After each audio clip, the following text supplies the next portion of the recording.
Eksena, breaking news, mainit-init pa at kalalabas lang sa oven toaster. Oo, magugulat kayo dito. Nako, may bagong isiniwalat si Kong Ridon patungkol po mga kaiksena. Bukod bukod sa undeclared na yaman, pera, ari-arian, may bago na undeclared. May hula kayo?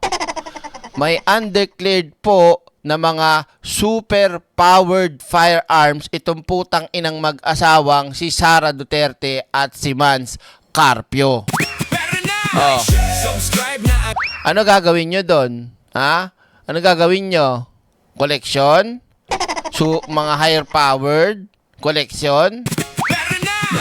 Direct fake news ka. Hindi ako fake news. Ito, panoorin at pakinggan nyo mismo kay Kong Ridon. Ito ang panibago.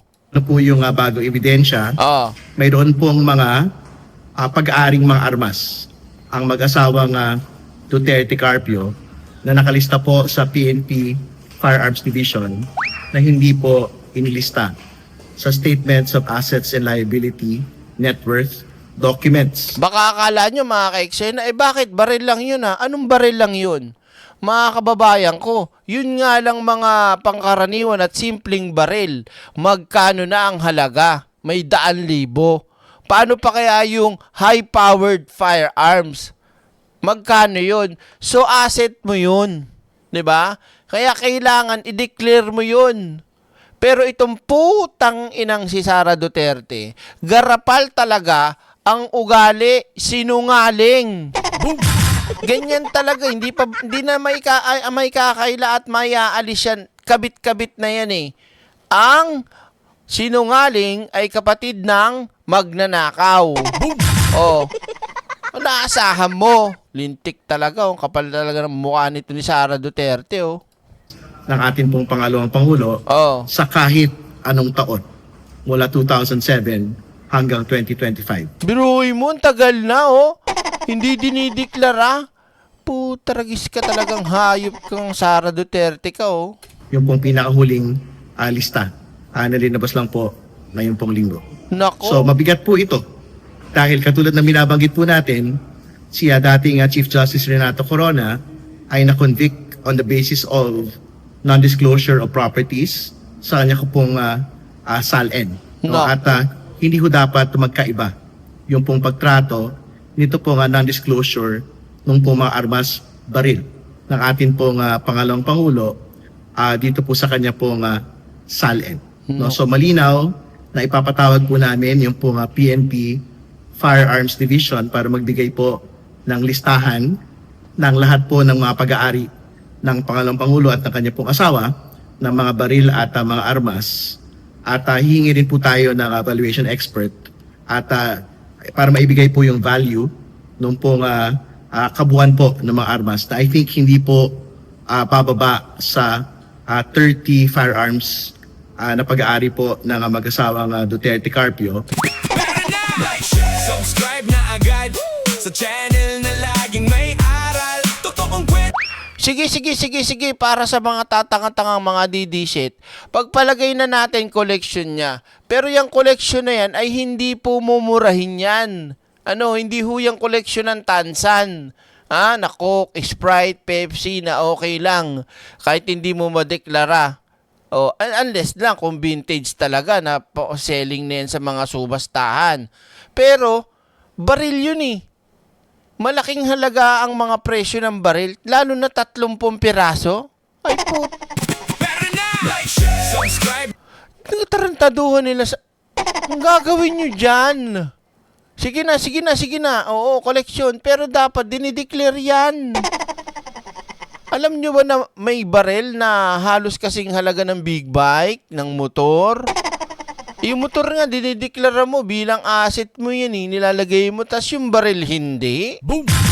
King inan to, ayaw ni Sara talaga na tumugma yung kanyang ugaling yung kaso na kasama siya sa na bumuo ng EJK. Kumbaga, isa sa si Sara diyan 'di ba? So, kung malalaman nila noon pa na may baril talagang ganyan si Sara, didikit sa pangalan niya yan na itong si Sara war freak. Talagang may posibilidad at may kakayahang pumatay. Bakit? May baril eh. 'Di ba? Oh, ang gagawin mo sa baril, kakainin mo? 'Di ba? Oh, kung high powered may 3M per PC diyan. Kita nyo na?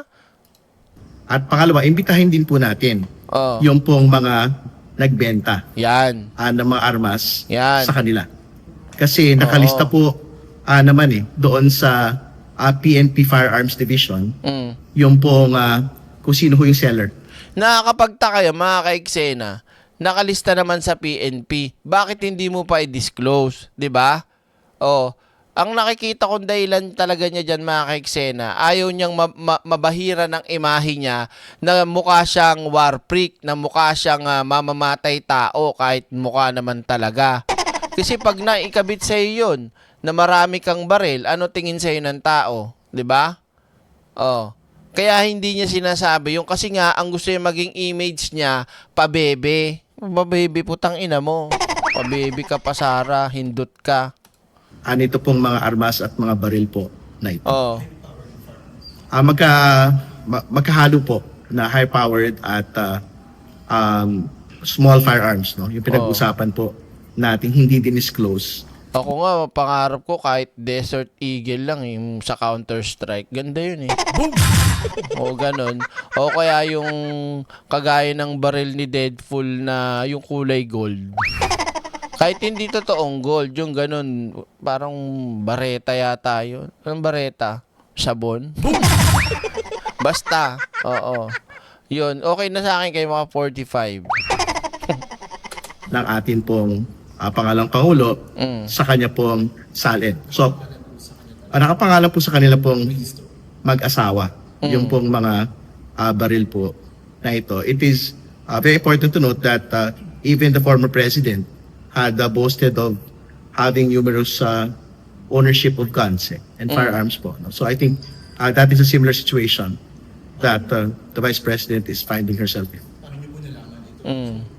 Well, isa ho yan doon sa mga hinahanap na po ng prosecution po no, over the course of ng paghahanda sa paglilitis. No? So we wanted to do a clean sweep of each and every agency na meron pong regulated list ng pong pag-aari ng lahat ng mga tao. So, Nako. isa ho sa mga na-identify yung pong Firearms Division po ng Philippine National Police.